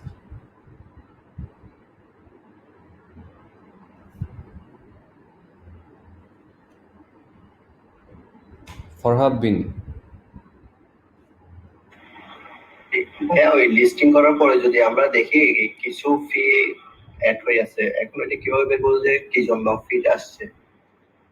ওকে, যখনই এখানে আসলে ফি কাটার জন্য খুব বেশি অপশন নাই, কয়েকটা অপশন আছে। তার মধ্যে একটা হচ্ছে এই যে আমরা যদি এখানে এটাকে টিক মার্ক দিই, এখানে লিখে দিছে যে ফি মে অ্যাপ্লাই, এটা দিলে একটা ফি কাটতে পারে, নাম্বার এক। 2 নম্বর হচ্ছে যদি আমরা এখানে সাবটাইটেল রিলিজ করি তাহলে ফি কাটবে, বাট আদারওয়াইজ অন্য কোনো ফি এখানে নাই। ওকে, শকত। আসসালামু জি আলাইকুম। ভাইয়া। আসসালামু আলাইকুম ভাইয়া, ভালো আছেন ভাইয়া? হ্যাঁ মজুর বলো। ওয়ালাইকুম সালাম, ভালো আছি। আসসালামু আলাইকুম ভাইয়া, ভালো আছেন ভাইয়া? জি ভাইয়া ভালো আছি। মজুর তুমি কি আছো? কোয়েশ্চেন করো। ভাইয়া অনেক নেট প্রবলেম হয়তো লিফট হয়ে গেছে। ওকে, শকত চৌধুরী, ও রেসেন্ট দিছে। ভাইয়া এই কালকে একটা ক্যালকুলেটরের কথা বলছিলেন প্রাইস প্রাইস নির্ধারণ করার জন্য। জি, ওই জিনিসটা আমি নোট করতে একটু ভুলে গেছি, একটু বললে ভালো হতো। ওটা হচ্ছে ইবে ফি ক্যালকুলেটর। ধন্যবাদ ভাইয়া। ওকে, রমজান আলী। ভাইয়া ওই মেইন টাইটেল আর সাবটাইটেল কি একই হবে নাকি ভিন্ন দিতে হবে? হ্যাঁ, good question, very good question. অবশ্যই মেন টাইটেল এবং সাবটাইটেলের মধ্যে ডিফারেন্স হবে, সেম কিওয়ার্ডগুলো আসবে না ভুলেও। কারণ কেন আসবে না? কারণ আমরা তো এখানে অলরেডি অনেকগুলো কিওয়ার্ড দিলাম, তো কেন আমরা শুধু শুধু সেম কিওয়ার্ডগুলো নিচে দিব? আমরা তখন কি করব, আমরা ডিফারেন্ট কিওয়ার্ডগুলো দিব। এবং ওই ধরনের একটা এক্সাম্পল যদি আমি দিতে চাই তাহলে আমি দিতে পারবো। Let me see. এগুলো আসলে এই ধরনের সাবটাইটেলগুলো ইউজ করা হয় বিভিন্ন মোবাইলের ক্ষেত্রে। ফর এক্সাম্পল আমি যদি দেখাই,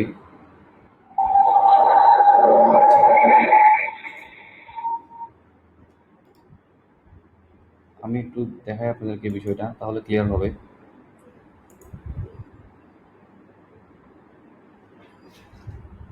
এগুলো ম্যাক্সিমাম টাইম ফোনের ক্ষেত্রে হয়, ধরেন iPhone 12 case cover. Okay, got it. একদম প্রথমেই পাইছি, দেখেন এটা হচ্ছে মেন টাইটেল এবং নিচে হচ্ছে সাবটাইটেল। দেখেন এই প্রোডাক্টে কিন্তু আবার এটা নাই। তার মানে এই পাবলিক কি করছে, সাবটাইটেল ইউজ করছে। এখন যে কিনা এই প্রোডাক্টটা 10,000 বার উপরে সেল করছে, সে যদি $2 খরচ করে তাহলে কি তার জন্য কিছু আসে যায়? দেখেন টেকনিক, আমি প্রোডাক্ট ওপেন করি। সে কি করলো, প্রোডাক্টের টাইটেল করলো, ভালো কথা। এরপর প্রোডাক্টের সাবটাইটেল দিল। কি সাবটাইটেল দিল? যখনই কেউ খুঁজতে আসবে তখন তারা টাইটেলটা তো পড়বে, সাথে এটাও একটু নজর যাবে। কি লিখছে? Buy one get one free, দিছে টু একটা। তারপর কি করছে? ফার্স্ট রয়্যাল মেল শিপমেন্ট, যেটা ফার্স্ট রয়্যাল মেল শিপমেন্টের মধ্যে একটা একদম ফার্স্টে থাকবে, মানে এটা খুব দ্রুত শিপমেন্ট হবে। এবং লাস্টে দিল কি? UK seller. ইউকে সেলার মানে কি বোঝাচ্ছে? যে এই প্রোডাক্টটা ইউকেতে স্টক আছে, কারণ এখানে অনেকজন থাকবে যারা চায়না থেকে শিপিং দেয়, যারা তাইওয়ান থেকে শিপিং দেয়, তো তাদের তো দেখা যাবে কি যে অনেক দিন সময় লাগবে। যেমন ধরুন এখানে আমরা আরও দেখতেছি এই যে সেম ডে ডিসপাচ, মানে যেদিন কিনবে সেদিনে এটা চলে যাবে। First delivery, multi buy discount, যদি বেশি কিনে তাহলে ডিসকাউন্ট আছে। আরেকজন দিছে আপগ্রেড ক্যামেরা প্রোডাকশন, মাইক্রোলাইন্ট, ফাস্ট ফুড। দেখছেন, এগুলাই হচ্ছে সাবটাইটেল, এগুলো হচ্ছে সাবটাইটেলের মজা। Okay, next question please. MD Kawsar. সালামালাইকুম ভাইয়া। ওয়ালাইকুম আসসালাম রহমতুল্লাহ। ভাইয়া আমার এই যে লাস্টে আপনার 15 মিনিট নেট প্রবলেমের কারণে ক্লাসটা করতে পারি না, এই ক্লাসটা কি ইউটিউবে দিবেন ভাইয়া? এটা কি আমাদের ক্লাসের কোয়েশ্চেন? আমরা ক্লাসে কোয়েশ্চেন করি। আচ্ছা সরি ভাইয়া। হ্যাঁ, মইদুর।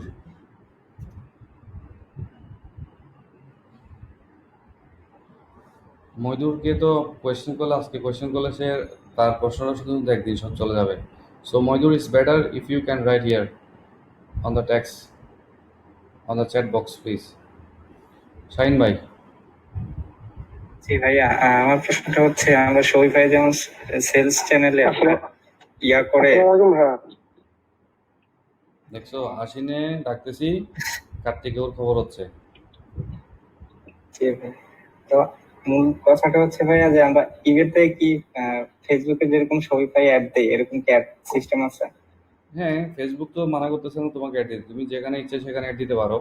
সেটা মানে প্রিয় হইতে পারে, সৈকত আমার হইতে পারে। ইবে স্টোর থেকে আর কি, ইবে স্টোর থেকে। ইবে স্টোরের মধ্যে প্রমোশন বলে একটা ব্যাপার আছে, এটাকে বলা আচ্ছা হয় ইবে প্রমোশন। ওই ইবে প্রমোশনের আচ্ছা। মাধ্যমে যদি অ্যাডভার্টাইজ করা হয়, ইবেকে কিছু ফি দেওয়া হয়, তখন তারা কি করে ওই প্রোডাক্টগুলোকে র্যাঙ্কে নিয়ে আসে। শরীফ আর্টস। মুর্শদ ভাই, কোয়েশ্চেন প্লিজ। আসসালামাইকুম কমল ভাই। ওই মনে করেন আপনি যেগুলো এখন লিঙ্ক গুলা দেখাচ্ছেন, এমন কোন অ্যাড অনস আছে মানে এগুলার সোর্স লিঙ্ক, মানে অনেকে যদি ড্রপ শিপ করে এরকম নাকি একটা অ্যাড অনস নাকি সোফার থাকতে পারে, যেটা মানে ওই লিঙ্কটা কোথা থেকে সোর্স করতেছে ওটা নাকি বেশি ওঠে, যেমন আমি শুনছিলাম বাট আমি শুনি না ব্যাপারে। হ্যাঁ, এই ধরনের যে অ্যাপস বা টুলসগুলো আছে, এক্সটেনশনগুলো আছে, সেগুলো নিয়ে আমরা ইন ফিউচারে ক্লাস করাবো, ওগুলো সামনে আসবে। মজুর, তোমার কোয়েশ্চেনটা প্লিজ আচ্ছা ঠিক আছে ভাই। চ্যাটে করো।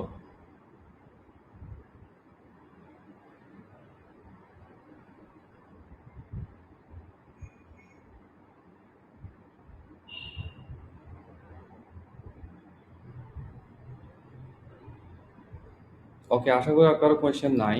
সো আমরা, ভাইয়া আমার একটা প্রশ্ন ছিল। জি বলেন ভাইয়া। ভাইয়া ভাইয়া আমরা কি টাইটেলে কোনো প্রিপজিশন ব্যবহার করতে পারবো? ওকে, ভেরি গুড কোয়েশ্চেন।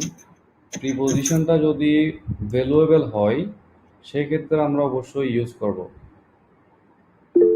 যেমন আমি একটু দেখাই, এই প্রোডাক্ট একটু দেখেন, এখানে কি লিখছে, কেস ফর আইফোন। এখানে যদি ফরটা না দিত তাহলে কি হইতো, যে এই কেসটা আইফোন তৈরি করছে এরকম হইতো। কিন্তু এই ফরটা দেওয়ার কারণে হলো কি, যে এই কেসটা আইফোন এই মডেলের জন্য, দ্যাট মিনস এটা কিন্তু আইফোনের না। এখানে ফর দিয়ে বোঝাচ্ছে যে এই প্রোডাক্টটা ওই মডেলের জন্য প্রযোজ্য। ওকে, তো সেজন্য এই বিষয়গুলো খুবই ইম্পর্টেন্ট, এটা আমাদেরকে মাথায় রাখতে হবে। এবং আপনি প্রিপোজিশন বলতে সেখানে ফর ইউজ করতে পারবেন। ফরটা কিন্তু খুবই কাজ দেয়, এটা খুবই গুরুত্বপূর্ণ। অন্য কোনো প্রিপজিশন কি ব্যবহার করতে পারবো না, যেমন উইথ, অনেক সময় মিনিংফুল করার জন্য যদি প্রয়োজন হয় আর কি? হ্যাঁ, উইথটাও অ্যাড করা যায়। যেমন ধরেন আপনার ওই প্রোডাক্টের সাথে অন্য কিছু একটা দিচ্ছেন, সেক্ষেত্রে উইথ ইউজ করা যায়। ওকে, যতটুকু সম্ভব ইউজ না করার ট্রাই করবেন, বাট যদি দেখতেছেন যে এটা করা দরকার তখন অবশ্যই করবেন। ঠিক আছে ভাইয়া, ধন্যবাদ। ওকে, ইজ দেয়ার এনি কোয়েশ্চেন?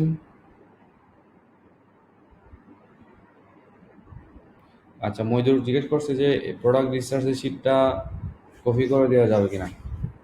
একটা কাজ করা যায়, প্রোডাক্ট রিসার্চের যে শিটটা আছে সেই শিটের মধ্যে আমি উপরে যে বারগুলো আছে সেই বারগুলো দিতে পারি, বাট এখানে যেহেতু অনেকগুলো ক্লায়েন্টের ইনফরমেশান আছে, so I can do that. ক্লায়েন্টের প্রাইভেসি বলতে একটা ব্যাপার আছে, সেজন্য আমি ইনফরমেশনগুলো কেটে দিয়ে জাস্ট ওই ফরম্যাটটা দিতে পারি, তাহলে কাজ করতে সুবিধা হবে। মজুদ, তোমাকে আমি তোমার কোয়েশ্চেনগুলো আনসার দিয়ে দিচ্ছি, তোমাকে বলতে হবে না, কারণ তুমি মোটামুটি বললে কয়েক মাস সময় লাগবে। সো আমরা তোমার চ্যাটে আনসার দিই, তুমি একটু চ্যাটে কোয়েশ্চেন করো, সেখানে আনসার দিই। তো আশা করি মইদুল ব্যাপারটা বুঝতে পারছে যে আমরা এক্সেল শিট যেটা দেখালাম সেটার একটা লিঙ্ক দিয়ে দিতে পারি, বাট আমাকে আগে সেই ইনফরমেশনগুলো মুভ করতে হবে। আমি সেটা একটা ফাইল দিতেই পারি। ওকে, এরপরে আয়শা বলছে ভাইয়া প্রাইস চেঞ্জের কাজটা একটু দেখাই দিন। ওকে, প্রাইস চেঞ্জের বিষয়টা হচ্ছে, ধরেন এই প্রোডাক্টের প্রাইস হচ্ছে কিসের উপর আছে, এখানে আছে ইউএসডিতে। তো আমি এখান থেকে সিম্পলি এখান থেকে গিয়ে আমি চেঞ্জ করে ফেলবো, ইউনাইটেড কিংডম দিব, কারেন্সি দিব কিংডম, ইউরো দিব, সেভ দিব। তখন দেখা যাবে কি আমার এখানে প্রাইসগুলো ইউরোতে দেখাবে। বোঝা গেছে? এবং যদি কোনো কারণে ইউরোতে না দেখাই তাহলে আমাকে কনভার্ট করতে হবে। ধরেন এখানে প্রাইসটা আছে $3, এখন $3 টু ইউরো চেঞ্জ করতে হবে। ওই চেঞ্জ করে আমাদেরকে ইবেতে তখন বসাতে হবে। বাট ম্যাক্সিমাম টাইম আমরা যখন কাজ করি তখন অ্যামাজন টু অ্যামাজনে করি, সরি অ্যামাজন টু ইবেতে করি। কোন Amazon? Amazon UK. Amazon UK থেকে আমরা ইবে ইউকেতে করি, তখন ওখানে অ্যামাজন ইউকেতে প্রোডাক্টের প্রাইসগুলো থাকে ইউরোতে। সো তখন আর চেঞ্জ করার দরকার নেই। যদি ডলারে থাকে বা ডলারে আছে প্রাইসটা কিন্তু এটা লিস্টিং করতে হচ্ছে ইউকেতে, তখন আমরা প্রাইসটা অবশ্যই চেঞ্জ করব।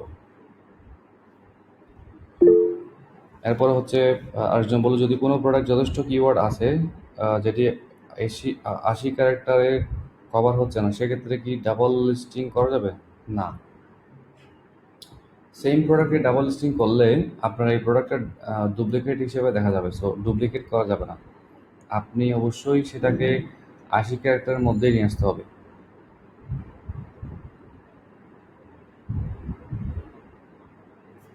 সো আই থিঙ্ক আপনাদের কি আর কোনো কোয়েশ্চেন আছে?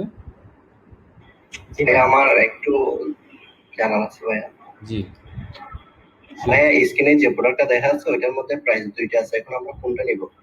ওকে, আচ্ছা কেউ কি বলতে পারবে দুইটা প্রাইস কেন দেখাচ্ছে?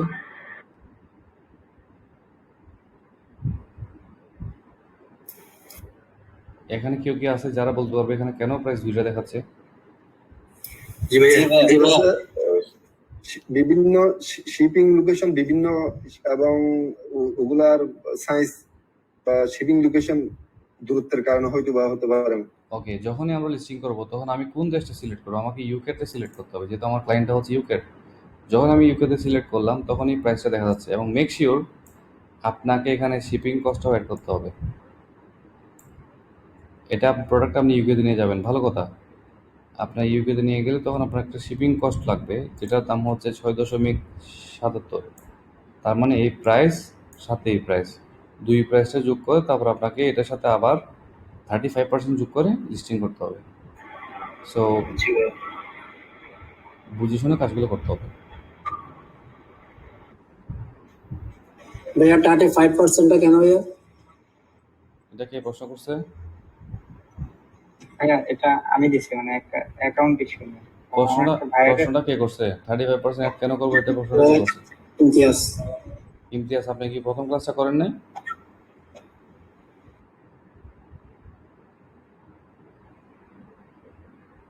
ইমতিয়াজ সাহেব, আপনি কি প্রথম ক্লাস? করছি ভাইয়া, ওটা ভুলে গেছি। আচ্ছা, আপনি কি পরে ভিডিও দেখেন নাই? জি ভাইয়া দেখছি ভাইয়া। তাহলে দেখলে বুঝলে তো এই প্রশ্নটা করার কথা না, কারণ আমি তো ওখানে অনেক সুন্দর করে গুছিয়ে বললাম, লিখে দিলাম, ডিটেলসে বললাম। 35% হচ্ছে, যেহেতু আমাদের প্রত্যেকটা প্রোডাক্টের জন্য ইবে ফি কাটবে, ইবে এবং পেপাল মিলে ফি কাটবে হচ্ছে $15। হ্যাঁ, সরি 15%। ইবে এবং পেপাল ফি হচ্ছে 15%। সো সেই ক্ষেত্রে যদি 15% ফি কাটে তাহলে আমাদের প্রফিট করতে হবে না? মিনিমাম 20% প্রফিট করতে হবে। 15% ফি যোগ 20% প্রফিট ইকুয়াল 35% মিনিমাম, থেকে 40% পর্যন্ত আমরা প্রাইসগুলো বসাতে পারি। এরপরে বলছে রাখি প্রশ্ন করছে ভাইয়া যদি দেখি কম্পিউটার থেকে বেশি দাম প্রোডাক্ট সেল হচ্ছে তখন সেটা রিসার্চ করা যাবে? তখন সেটা রিসার্চ না করে অন্য একটা প্রোডাক্ট রিসার্চ করলে বেটার হবে। কারণ হচ্ছে ধরেন সেম প্রোডাক্টটা অনেকেই সেল করে অনেক কম দিয়ে, আমার থেকে অনেক কম দিয়ে সেল করে, তখন ওটাকে লিস্টিং না করে আমরা অন্য একটা লিস্টিং করলে সেটা অনেক ভালো হবে। ভাইয়া আমি একটা টেক্সট দিতেছিলাম, একটু পড়লে একটু ভালো হয়। এটা পড়ার কোনো কিছুই নাই, অ্যাকাউন্ট সাসপেন্ড হয়েছে, সো ট্রাই অ্যানাদার ওয়ান। ওকে, আচ্ছা ভাই, উনি কি কোনো কিছু মানে পরামর্শটা চাচ্ছিলাম ভাইয়া, যে উনি আবার করতে চাচ্ছে একটা ভাইয়া, তো সেক্ষেত্রে আমি সেক্ষেত্রে ওনাকে কি পরামর্শ দিতে পারি?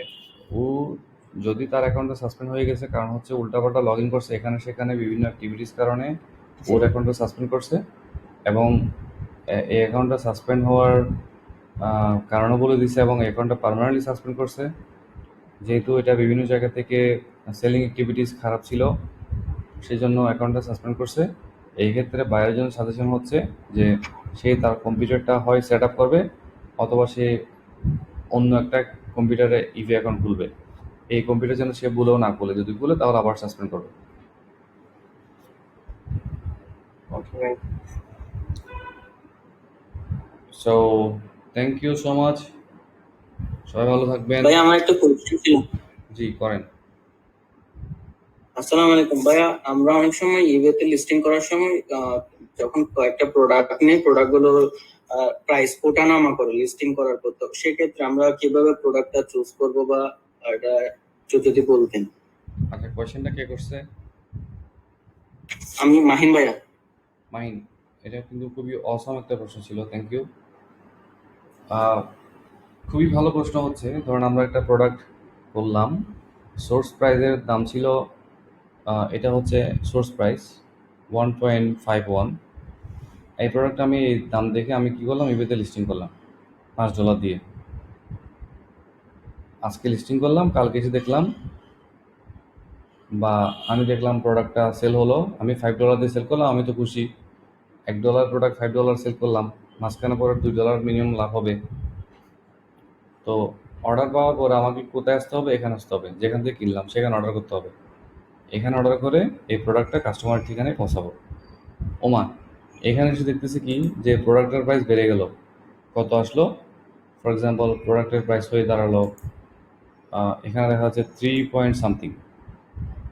তো কখনোই আমাদের হাতে সোর্সের সাপ্লায়ারের প্রাইসটা আমাদের হাতে থাকবে না, এটা সম্পূর্ণ তাদের হাতেই থাকবে, তারাই এই প্রোডাক্টের প্রাইসটা কন্ট্রোল করবে। এই জিনিসটা থেকে বাঁচার জন্য কয়েকটা অপশন আছে। অপশন নাম্বার 1, আপনাকে কিছু টুলস ইউজ করতে হবে।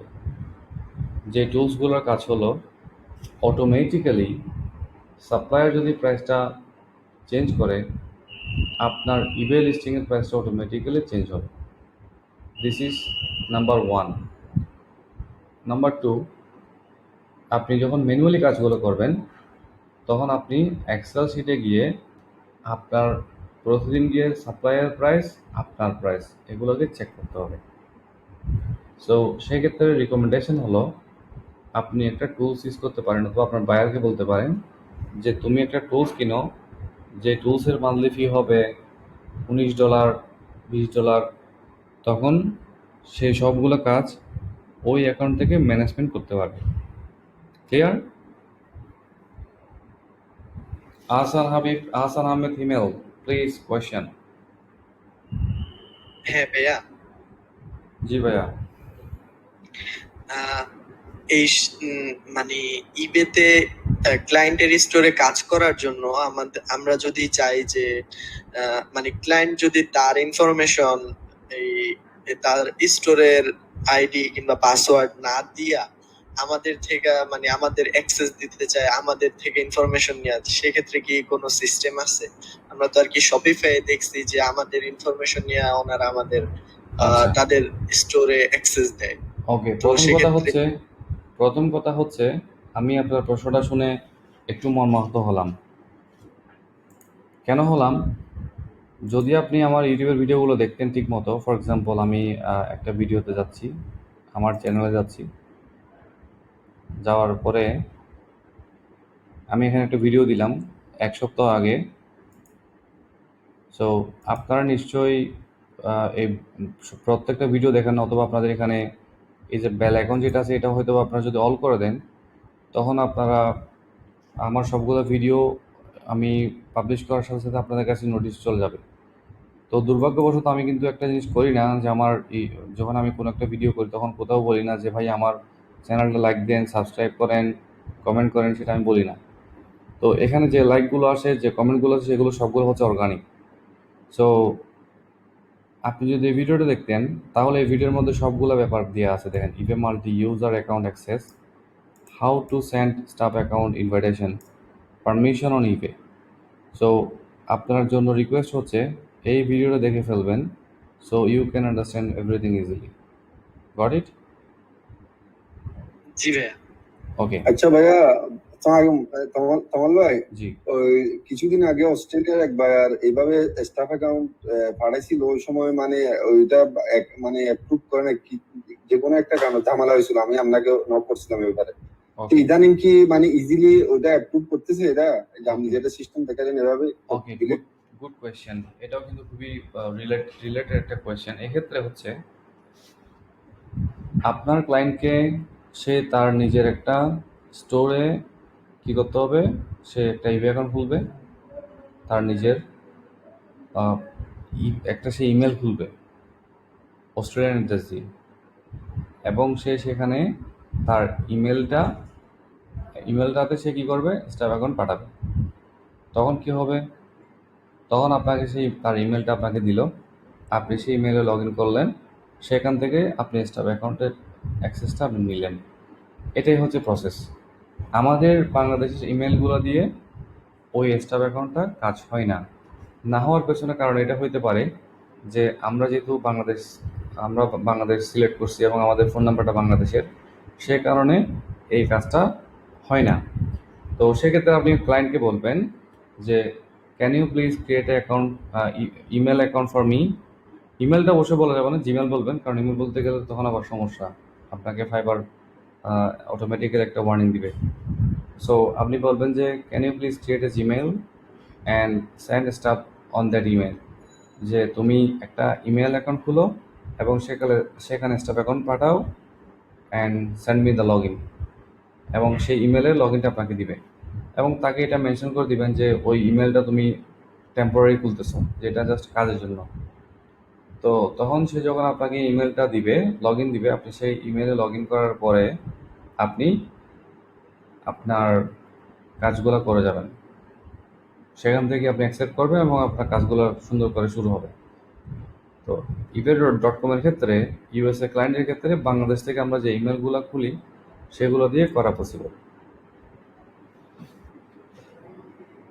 ওকে, ক্লিয়ার? আর কোনো কোয়েশ্চেন? আশা করি আর কোনো কোয়েশ্চেন নাই। থ্যাংক ইউ, সবাই ভালো থাকবেন, দোয়া করবেন। আসসালামু আলাইকুম ওয়া রাহমাতুল্লাহ।